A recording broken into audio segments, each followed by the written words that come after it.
Now, as far as I know, we don't have any ratings for The Last of Us Season 2. I'm very excited to see what it looks like from the first episode to episode 5. Now, we're only at 3, so it's going to be a long wait. Takes a minute to get all this stuff. But as you know, 2 episodes in to The Last of Us, they took out Joel. They did exactly what they did in the video games, and it was funny. It's funny watching the reactions. A lot of people that never played the game were freaking out, and it was a pretty fun time. The media, of course, has a problem with that, and once again, they're attacking fans for not accepting the dog shit writing that is The Last of Us Part 2, which is Season 2. Though I guess they've made some changes to the way things are going. But first, before we begin, The Mighty Golden Patriot. It's a comic book that I've been working on for a while. We got excellent art, excellent story, lots of action. Going back to World War II, doing an alternate history. We got mechs, mech fighting, Sentai fights, lots of action, great art, great covers. You can get one for $17. The supplemental book, Tales from the Battlefield, only $6. Check it out. Link in the description. Now, The Last of Us Part 2, or Season 2, sorry. We're now on episode 3, and people still aren't happy. And that whole review bombing thing that they like to push, that's not going over so well, because it's not just on Rotten Tomatoes that the show is getting bad reviews. It's everywhere. So naturally, Collider, all these dog shit outlets, they need to come out and defend the show, as they always do, because they love subverted expectations. They love seeing a little bit more diversity. We got rid of Joel. Now we have this lesbian power couple. They love this stuff. So naturally, they're saying, what's wrong with you for not liking this main character that you connected with getting murdered brutally so that we could have you feel sympathetic for the woman that kills him? Because Abby's going to be a big part of this season, and I cannot wait to see how that goes over. I knew this was going to happen. We all knew it was going to happen. Everybody that played the games knew when they started doing this show that this was going to happen. So this has all been fun to me. This has been some of the funniest shit of the year. But let's go over this cope. Let's go over this. Because every site, Metacritic, Rotten Tomatoes, I think even IMDb, they're all getting flooded with bad reviews. Probably because people are pissed because they don't like the fact that Joel got killed. And now the whole toxic gamers thing, what are you going to do? You're going to call regular normie people toxic sexists because they don't like this shit? She can't carry this show. The memes around this have been absolutely hilarious. It's about time to revoke some people's internet privileges. Anybody who targets minorities and women online need to check themselves. Despite the efforts of certain platforms to prevent review bombing, trolls still seem to be getting away with it. The latest victim is HBO's The Last of Us, which, like the video game it is based on, has been targeted by individuals who seem to still have a problem with women being spotlighted. The second season of the show, which premiered less than a month ago, immediately started attracting negativity from a section of the audience. You mean the majority of the audience that don't like the fact that Joel becomes a joke and gets shit on and then murdered. This was reflected in its fast declining audience score on Rotten Tomatoes. But trolls can't be contained to just one platform. They've also messed with the show's rating on Metacritic.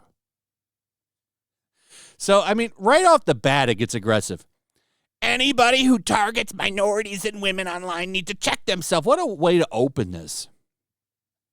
It's not that the women are spotlighted. No one cares. The problem is the way that this was handled. Nobody likes Abby over Joel. Nobody. Sorry. That whole mission to make people sympathetic to her and understand where she's coming from, nobody wants to do that. Nobody cares enough. They cared about Joel. It was bad writing. It's always been bad writing, and that's why it's being reflected in the reviews. Are there some people probably doing it on purpose? Sure, that's everything. But the majority of people, like the gamers before them, don't like that you took a 9-iron to Joel. And now you're paying for it. Now, there are discussions to be had if they should have deviated from that and maybe kept Joel alive. I don't know. I think they should be forced to do a proper adaptation, which looks like they're doing, because that's what they decided to do. So you should stand on it. Now, wait till the ratings come out and they start attacking you for not watching this show. That's coming. That is coming. And it's coming soon. As soon as we start getting those ratings. The Last of Us Season 2 holds a must-watch 81 out of 100 platform, but its user ratings is languishing at 4.4. One glance at the user reviews reveals that most detractors seem to be repeating the issues they had with the source video game. No shit. Really, you don't say that the same problems that game had are being reflected into this because they're the same choices. You don't say. That's interesting. The negativity is being targeted at stars Bella Ramsey and Caitlin Diver, while Pedro Pascal, whose character Joel, spoiler alert, was killed in the second episode, seems to be doing just fine. That's because everybody likes Joel. Everybody likes Joel. That's who they want to see. They want to see Bella Ramsey. After the release of the video game, it was actor Ashley Johnson who was singled out by the trolls. Are you noticing a trend? Any film or show that even mildly progressive politics seems to irritate the same sort of people who are likely to spend time venting about these things online. Probably because your messaging sucks. Pick a new message. Nobody likes your progressive politics. That's why it's being rejected every time it's put out there. Unless it's done well. And that doesn't happen very often. Not very often. It's so overdone, it pisses people off. So, yeah, when you shove it in people's faces, and remember when this game came out, man, we were in the hype. We were in the height of a lot of that shit. And a lot of it is kind of went away. But now here it comes stomping back like it's 2020 again. And people are irritated with it. They don't like it. Yeah, when you throw that right in people's faces, they get irritated. Absolutely. You nailed it. It does seem to irritate people, doesn't it? And who does it irritate? People that don't share your values, and it pisses you off. Like all of these journalists. Sorry, I want to call them journalists, which I suppose they are. They all spend a lot of time licking pissers. By that I mean toilets. Review bombing isn't an unusual phenomenon, especially in these divided times. Famously, the all-female Ghostbusters reboot. Well, we're bringing Ghostbusters back, huh? We're going back to that, eh? Okay. Man, they keep dragging that piece of shit out during every conversation. All of the things that they list here are garbage. Ghostbusters, Captain Marvel, The Little Mermaid, Snow White.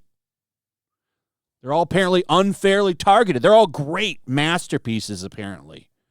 All these shitty movies are apparently just masterpieces of cinema and television. They're going to be remembered forever, even though it's been, Ghostbusters came out in 2016. An opinion on that piece of garbage has not changed. The opinion on Captain Marvel now has changed as well. And from that, I mean from positive to bad, because a lot of the people that reviewed that movie have come out and said, yeah, they were fighting the battle of Disney. They didn't really think it was that good, but they just played ball. So, Ghostbusters reboot was targeted so viciously by the self-appointed gatekeepers of the franchise that its box office performance was affected. Maybe nobody just gave a shit about all-female Ghostbusters. That might be why nobody showed up to it. Just a guess. The gimmick didn't work. In 2019, Rotten Tomatoes was forced to take measures to prevent review bombing when certain folks targeted Brie Larson for making political statements ahead of the release of Captain Marvel. More recently, the stars of The Little Mermaid and Snow White remix were also unfairly targeted by trolls who clenched their fist against the perceived politics of those movies. Rachel Zegler very much came out and told half of the country to fuck off. So naturally, she's going to piss a lot of them off. But you're going to leave that out. I understand. Goes against the narrative of this. In The Last of Us, the detractors seem to be furious at Joel's death at the hand of Abby. Yeah, no shit. This isn't our first rodeo. And I don't think the gamers care too much. This is a whole new audience. A lot of people watching this that never played these games. And it's funny. They're all having the same reaction as the gamers. It really does debunk that whole toxic gamer, sexist bullshit that they like to throw. Because these are regular people coming home from work. They want to sit down, watch some television, and they put this on. And they're like, what the hell are you doing? So keep on coping. I'm here for it. I am here for the cope. I cannot wait for the ratings to fall off a cliff on this show because they're gonna. They're going to fall off a cliff, 100%, and it's going to be funny. Anyway, like, comment, please. What are your thoughts on this? Also, if you would, please check out The Mighty Golden Patriot. It's an awesome book. I think you're going to be very impressed with it. It's a lot of fun, a lot of quality here. Ripasend, great publisher. They've got a great track record. This is going to get delivered to you. The book is already done. So as soon as the campaign ends, you're going to get it in your hands, and you're going to love it. You're going to read it like 75 times in a row because it's so amazing. So check it out. Also, share the video, subscribe, hit that notification bell, and we'll see you on the next one. Peace. The year is 1945. World War II rages from the halls of Buckingham Palace to the shores of the Nile River. Even now, the clash between freedom and tyranny is about to boil over. Somewhere in North Africa, 2 American flyboys are soaring high on a reconnaissance mission, searching for clues to a peculiar new obsession with the occult gripping the Nazi high command.